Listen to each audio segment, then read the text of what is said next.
Hello students, this is Anupama Labhe for your subject Secretarial Practice, and as of all of you know that in earlier lectures we had discussed regarding the EGM, that means the meaning of EGM, the persons who are entitled to call the EGM.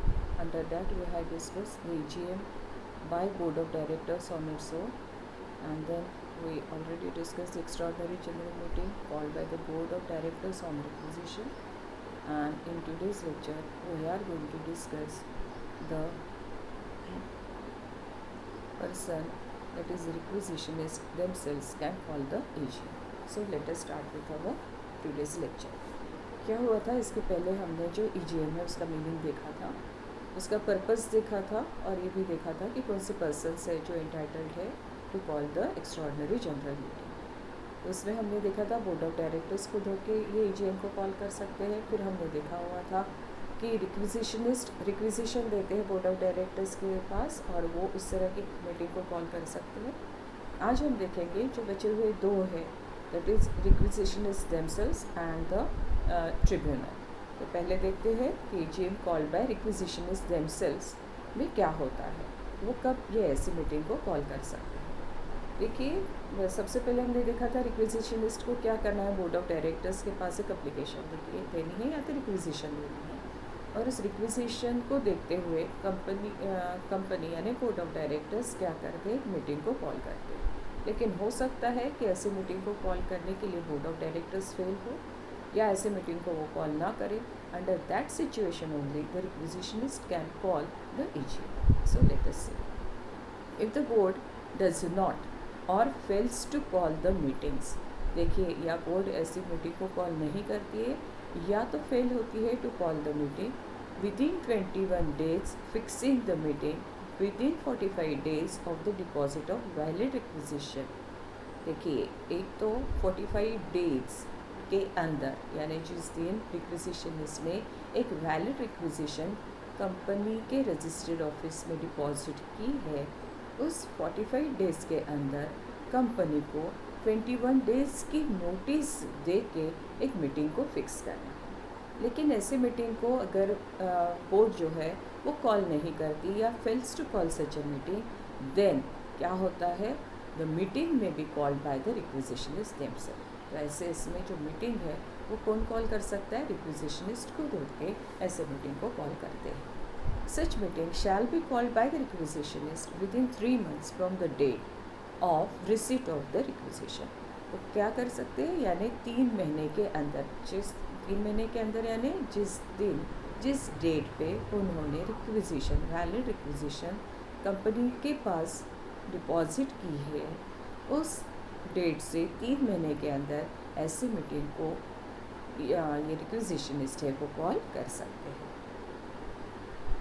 कि फिर manner of meeting क्या है।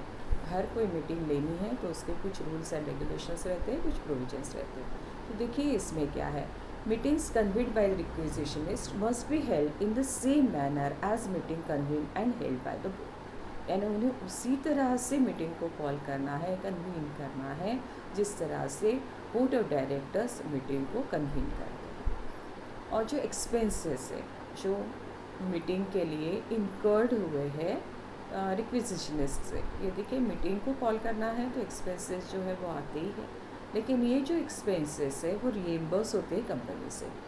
Reimburse किससे किए जाते हैं, जिसने जो रिक्विजिशनिस्ट है जिसने एक्सपेंसेस इनकर किए उसे कंपनी की तरफ से रिएम्बर्स किए जाते हैं। लेकिन ये जो रिएम्बर्समेंट हुआ है वो डिडक्ट किया जाता है उन डायरेक्टर्स के रेम्यूनरेशन से, या उन्हें जो भी कोई अदर फीस, या हम लोग जो कहते हैं उन्हें सिटिंग फ़ीस दी जाती है, उसमें से ये जो अमाउंट है वो डिडक्ट की जाती है उन डायरेक्टर्स से जो ऐसे मीटिंग को कॉल करने के लिए कोई डिफ़ॉल्ट करते हैं।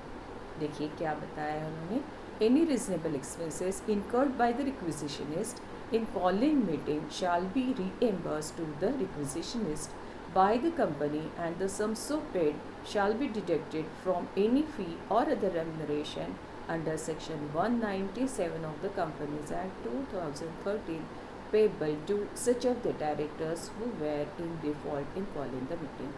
आपको मालूम है कि रेम्यूनरेशन जो दिया जाता है वो percentage 11% of the net profit of the company जो है वो दिया जाता है बोर्ड ऑफ डायरेक्टर्स को। और जो दिया जाता है उसी में से अगर कंपनी के डायरेक्टर्स ने रिक्विजिशनिस्ट ने रिक्विजिशन देने के बाद भी अगर कंपनी की मीटिंग को कॉल नहीं किया है तो उनके अमाउंट से उनको जो रेम्यूनरेशन मिलता है उससे या उन्हें जो फ़ी दी जाती है उससे ये अमाउंट को क्या किया जाता है, डिडक्ट किया जाता है।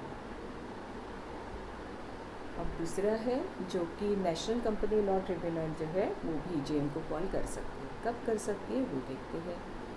Section 98 of the Companies Act 2013 provides that if for any reason it is impracticable to call a meeting of a company, देखिए अगर it is impracticable for a company to call a meeting, वो company के हाथ में नहीं हो सकता है, कोई भी रीज़न हो सकता है जिसकी वजह से ऐसी मीटिंग को कॉल नहीं किया जा सकता है other than an annual general meeting. देखिए यहाँ पे एक वर्ड जो है वो बहुत इंपॉर्टेंट है। एनुअल जनरल मीटिंग को किसी हाल में कंपनी को कंडक्ट करना ही है, लेकिन ऐसी कोई और मीटिंग है जो कॉल करना इम्प्रैक्टिकेबल हो गया है कंपनी के लिए in any manner in which meetings of the company may be under the provisions of companies act 2013 और the articles of association of the company, the national company law tribunal may direct the calling of the meeting. जो provisions बताई हुई है, जो manner बता हुआ है for calling the meeting of the company, देखा कंपनीज एक्ट भी बताती है कि किस तरह से आपने कंपनी की मीटिंग को कॉल करना है। Articles of association of the company also provides a manner in which the company can call the meetings. लेकिन ऐसे जो मैनर बताया, ऐसे जो प्रोविजंस बताए हैं वो कंपनी के लिए प्रैक्टिकेबल नहीं हो रहे हैं to call the meeting.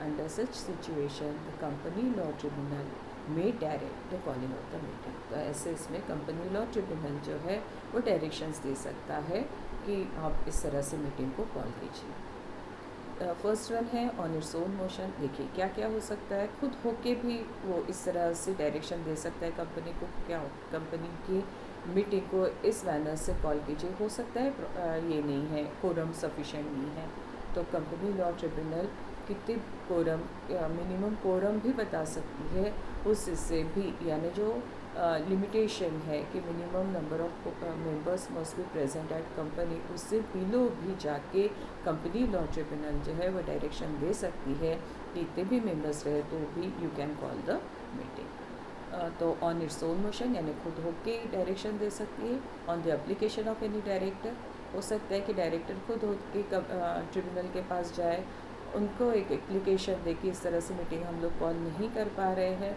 तो आपके थ्रू इस तरह से मीटिंग जो है वो कॉल करने के लिए डायरेक्शंस दीजिए। और हो सकते हैं on the application of any member of the company. देखिए डायरेक्टर भी दे सकते हैं तो मेंबर भी दे सकते हैं, लेकिन मेंबर वही दे सकते हैं who has the power to vote at the meeting और who may be entitled to vote at the meeting. Direction by tribunal, किस तरह से डायरेक्शंस जो है वो ट्रिब्यूनल दे सकता है वो देखते हैं। अ ट्रिब्यूनल में give a company the following directions, जो नीचे दिए हुए डायरेक्शंस है उस तरह से ट्रिब्यूनल कंपनी को बता सकते हैं। पहला है ऑर्डर, यानी डायरेक्शन में order meeting of the company to be called, held and conducted in such manner as the tribunal thinks fit. वो इस तरह से बोल सकता है कि किस तरह से आपको कंडक्ट करनी है, किस तरह से कॉल करनी है, किस तरह से हेल्प करनी है। तो ये जो उसके मैनर है या तो रूल्स एंड रेगुलेशन से प्रोविजन से वो बता सकती है और उस तरह से कंपनी को इस मीटिंग को कॉल करना होगा। और गिव सच एंशिलरी और consequential directions as the tribunal thinks expedient, including directions modifying और supplementing in relation to the calling, holding and conducting of the meeting. वो ये भी दे सकती है एंशिलरी और कॉन्सिक्वेंशियल डायरेक्शंस, यानी इससे इस साथ कुछ और डायरेक्शंस भी दे सकती है, कुछ मॉडिफिकेशंस दे सकती है, कुछ सप्लीमेंटिंग डायरेक्शंस दे सकती है to call such a meeting और कंडक्ट सच अ मीटिंग। तो ये जो है तो इस तरह से जो कंपनी लॉ ट्रिब्यूनल के डायरेक्शन से जो कंपनी मीटिंग कॉल करती है वो मीटिंग ये समझी जाती है कि कंपनी ने ही कॉल की हुई है। तो This is all about your EGM, and if you have any doubt, you can ask your doubts on my WhatsApp.